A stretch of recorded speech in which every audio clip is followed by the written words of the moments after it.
Welcome. My name is Sarah Lynn. Thank you so much for joining me for another episode of the Mindful Toolbox. We explore many different activities, tips, and resources that support emotional and mental well-being. All of these are done through the lens of supporting children's mental health, but they're really helpful for just about anyone.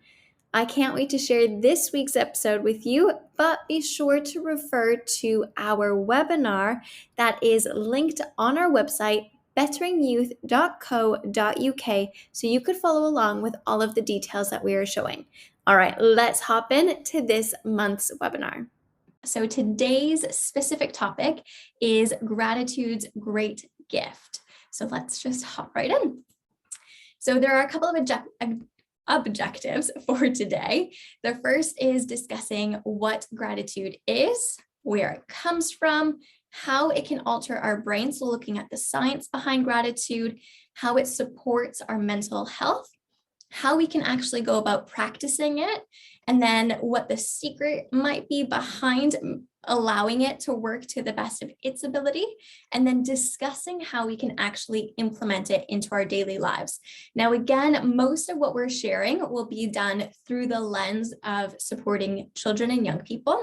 However, everything here is definitely relevant to anyone who has a brain and mental well-being.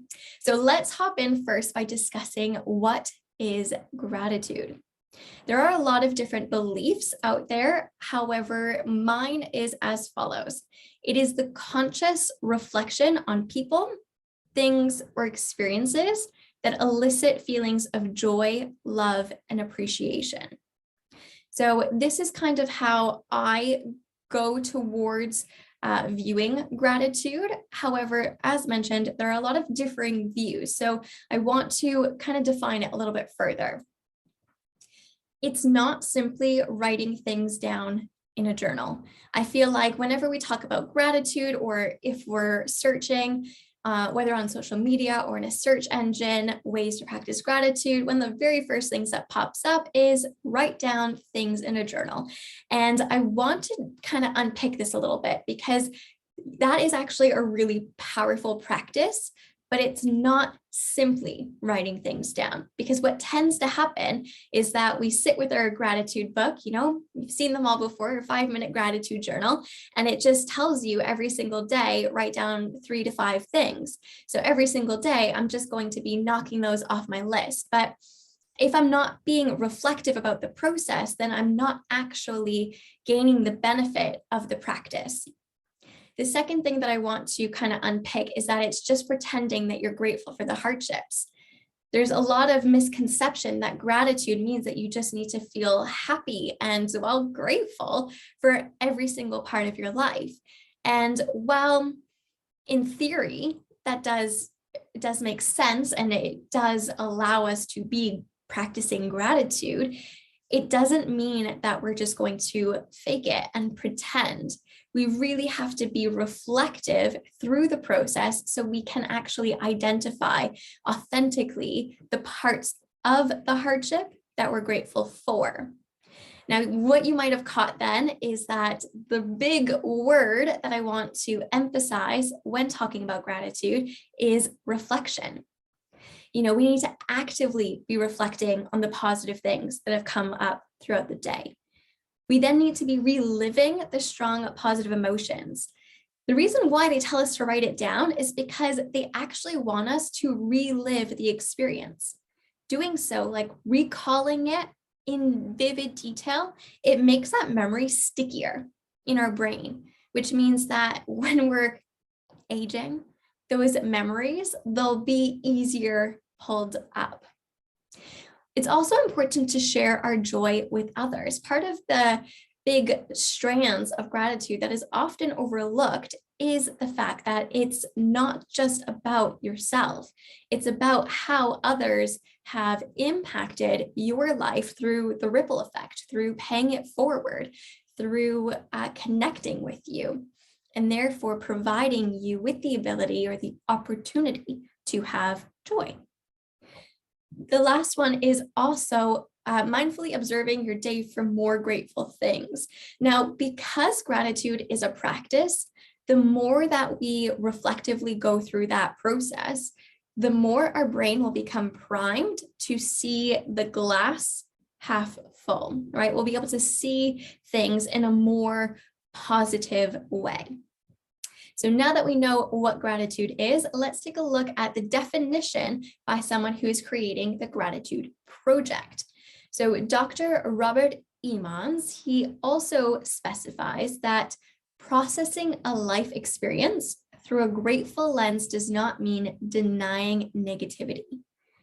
Instead, it means realizing the power you have to transform an obstacle into an opportunity. I really think that's powerful because we have this sense that someone with positive mental headspace or good mental well-being is always happy or always on their A game. And that's not the case. It's not even realistic. And despite what social media is trying to highlight, that highlight reel, we need to remember that individuals who have strong mental well-being are those who are able to reflect upon their life experience, acknowledge the feelings that they are having, even the negative ones, but then actively be able to see that there's another way of observing things. We can never control anything except our own experience and how we perceive things. So where does gratitude come from? Now, gratitude actually has a really long history, and some of it is really well documented and others is implied. But there's a belief that it's actually an evolutionary trait of becoming a virtue within the human race. And it stems from other mammals actually displaying reciprocity. Oh, I was practicing this word earlier. Reciprocity relationships, which means that they actually are able to kind of keep track of other individuals who have done something nice for them. So they almost feel not necessarily indebted, but motivated to reciprocate. And so because we've seen this in other species, there's a belief system that it actually allows us to thrive as a species and as individuals. Another belief is that it comes from different philosophers. One of them in particular, Cicero, he believes that it's not only the greatest, but also the mother of all remaining virtues. So from gratitude, they believe that all of the other virtues kind of stem from respect, loyalty, kindness, patience. They're all able to come because you practice this one virtue. Another way that we can kind of see gratitude, not foreshadowed, but hinted at throughout time is through religion. There's a lot of religions that practice prayer, and prayer is an opportunity for you to reflect on what you're grateful for. Lastly, it is actually becoming a scientific field of study within positive psychology because of its ability to impact and support mental well-being. So let's dive into that part a little bit more, the science, I guess, behind gratitude. How can it alter the brain's structure? It's actually in a couple of different ways. So there's the brain, and it has different chemicals that it releases at different times to evoke different feelings within the body. So when we practice gratitude, we're actually enabling our brain to release different positive chemicals like endorphins or serotonin, and maintaining cortisol levels. So it allows us to kind of change the balance of those chemicals within our brain to ensure that we're maintaining homeostasis and making sure that we're not going forward in a panicked way where our amygdala, the part of the brain that does the fight, flight, freeze, is really reacting or responding. Another way is that it helps to create pathways in the hippocampus, so we have a stronger response later on. So the hippocampus, if you remember from some of our previous sessions, is the inner part of the palm where we have our memory saver as represented by the elephant.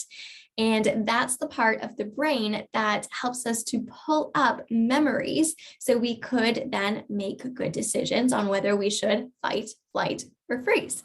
And so by allowing ourselves to practice more gratitude, we're creating stronger pathways within our memory saver, within the hippocampus, to look for these moments of gratitude more often. So instead of it becoming something that's just in our peripherals that we hardly ever notice, it's something that we're bringing to the forefront of our view, and we're starting to see them because it triggers a positive response within that prefrontal cortex, the part of the brain that makes good decisions or not so good decisions. The overall process is that it actually lowers stress and anxiety responses. So in previous videos, we talked about how to overcome overwhelm. And in that video, we talked about how we would teach the brain to younger individuals. And again, this is the image that we used. So we have our palm up ahead, we hide the thumb underneath, and we talk about the prefrontal cortex, the PFC, being the wise eagle up at the top. They make all of the good decisions. Underneath it, if we open it, again, is our hippocampus, and that's where our memory-saving elephant is. And then the thumb is the amygdala, it's the guard dog. It's the one that's going to sound off the alarms or put us into a fight, flight, freeze reaction. Also can be considered as the anxiety reaction. And so through teaching or educating individuals about the part of the brain, we can actually identify how we're using all of these benefits of gratitude to alter it.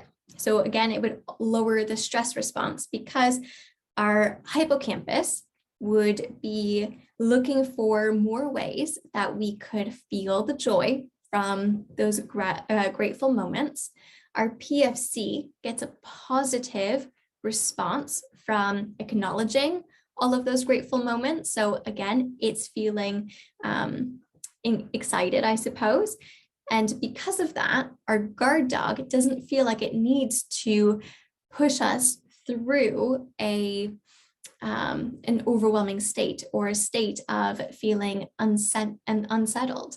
And so all of that kind of working together allows us to maintain our own mental well-being. Of course, that's a simplified version. If we were to actually look at the different processes, we would recognize this again from one of our previous videos where we talked about how to support individuals who are experiencing a lot of overwhelm or anxiety. And we talked about how when the amygdala is triggered, right, your guard dog, the flight, fight, or freeze reaction, what it does is it turns off the PFC. So it turns off your ability to make decisions.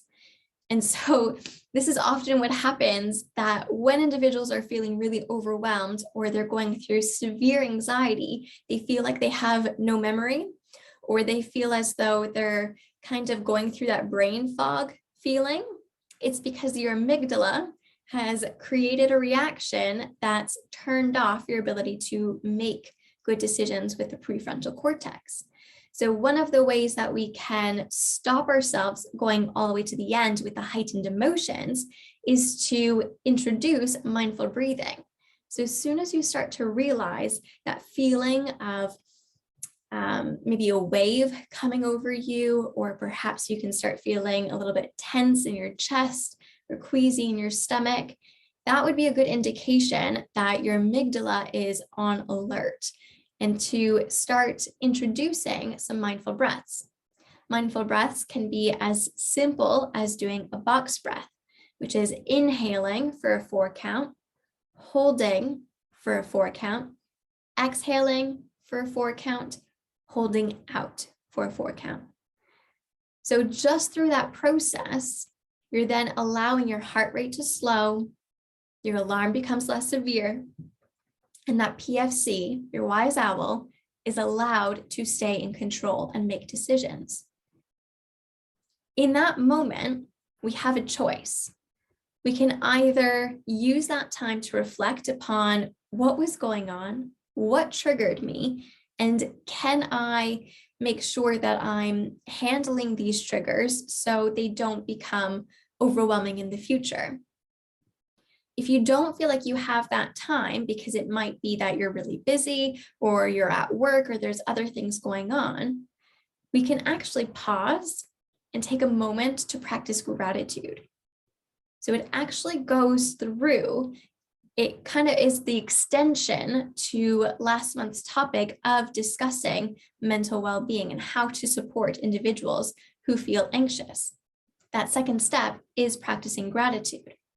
Now, one of the reasons is because gratitude takes us from looking at the future, which is anxiety, or the past, which is depression, and brings us into the present moment.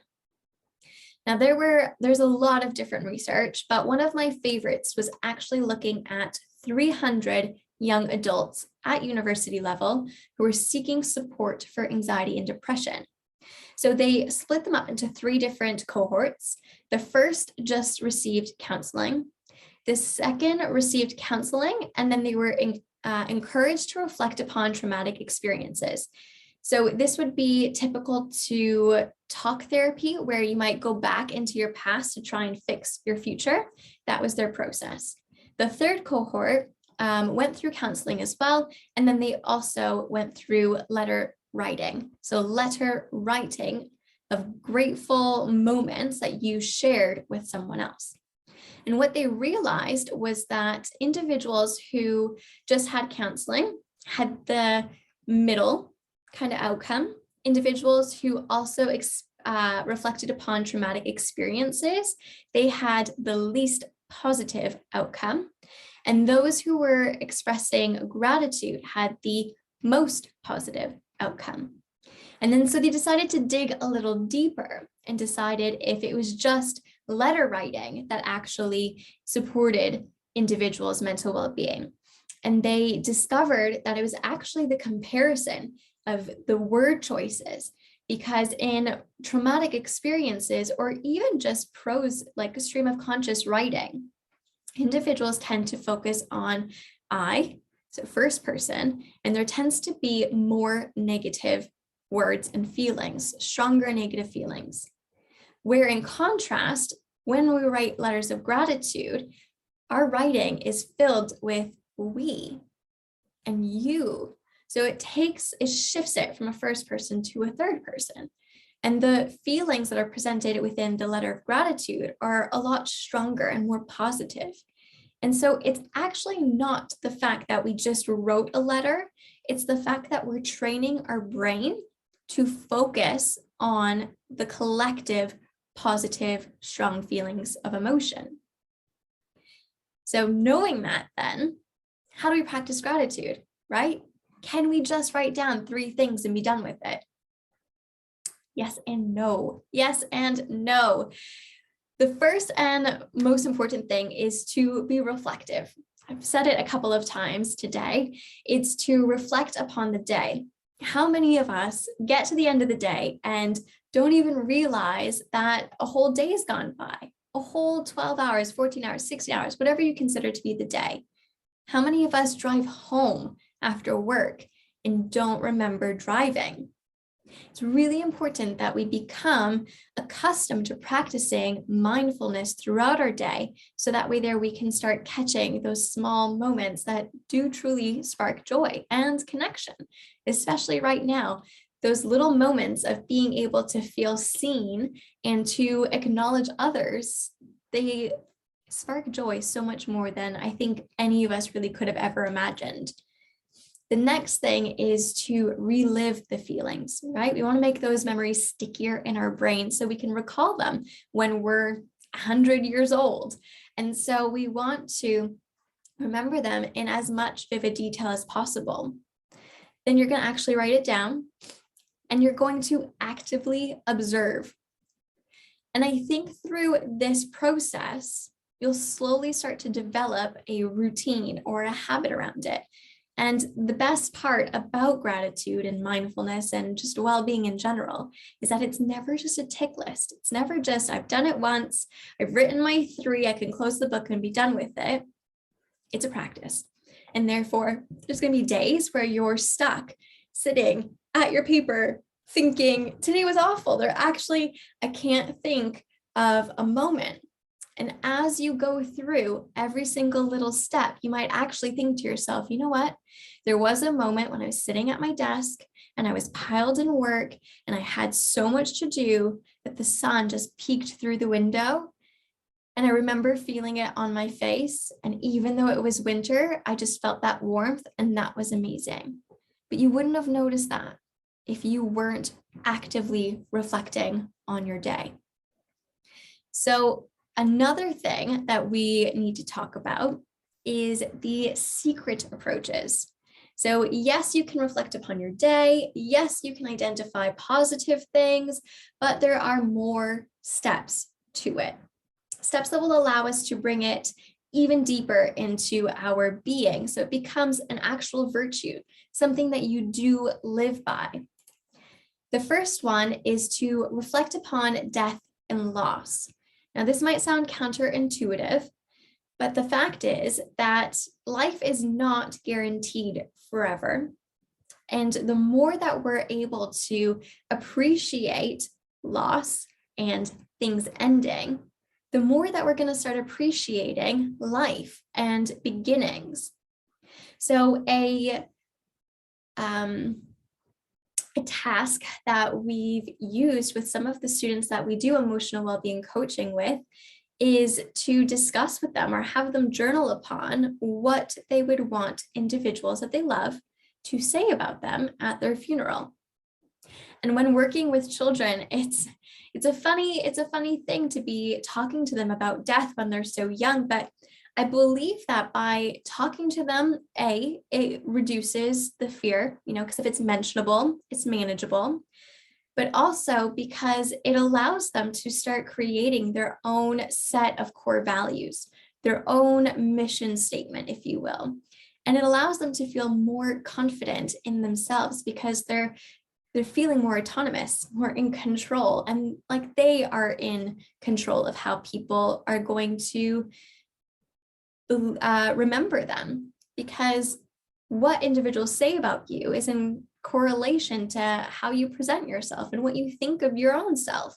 So by having individuals say nice things about you, we kind of need to work that process backwards. And so it encourages that gratitude towards opportunities that allow us to live into our virtues so other individuals can see it and then eventually remember us by those virtues. The next thing is to, most importantly, remember that you're not alone and you're not self-sufficient, right? We came into this world because of other people's actions. We came into this world and relied on others. At every stage of our lives, there is a sense of not being self-sufficient. And I know that's controversial to say because a lot of us believe that, or in our cultural society, there's a belief that we need to be self-sufficient and we need to be independent and we need to be able to stand alone. And while I agree and support confidence and self-sufficiency and being able to advocate for ourselves, I think it's even more important to appreciate the opportunities and impact that others have placed on ourselves and what we can then present to others. So seeing that there is a connection in between everyone and then acknowledging it. So one of the ways we can do so is writing a letter, is taking pen to paper and expressing to someone how we feel. And for those of you wondering, no, you do not have to send the letter in order to get the benefit of practicing gratitude. It's a choice. If it's something that you feel you're happy to share, I'm sure the recipient would be grateful for the opportunity. However, you do not need to do so in order to reap the benefits. So the other thing that we need to acknowledge is that there is a formula. It's not cut and dry on how to do it. I'm just have a formulaic mind and I like to know processes. So I've written out a formula for ways to express gratitude. And so we can do it by acknowledging the intention. So for instance, I'm grateful for you emptying the dishwasher when you see that I'm busy. It allows our gratitude to feel more authentic to the recipient.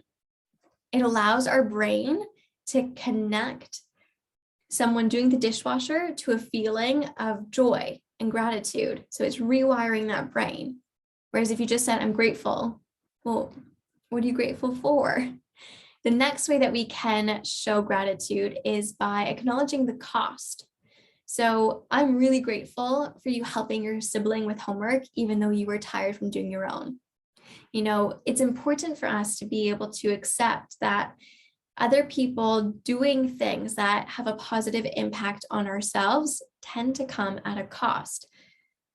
And without acknowledging it, we have the tendency of becoming dismissive or not necessarily appreciative of the individuals around us and the things that they're providing for us. And so it's one of those sayings that you don't know what you've got until it's gone. So appreciating it now will help to embed that culture within your own family. Lastly, it's to acknowledge the value. So thank you for texting me when you get to your friends so that I feel comfortable and I know that you're safe.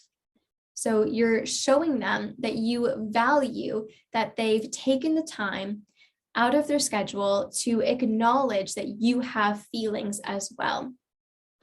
And so by doing those things, showing the intention, the cost, and the value, we're allowing individuals to truly feel the gratitude and really make it feel like it's authentic as well. So how do we introduce it into our everyday lives?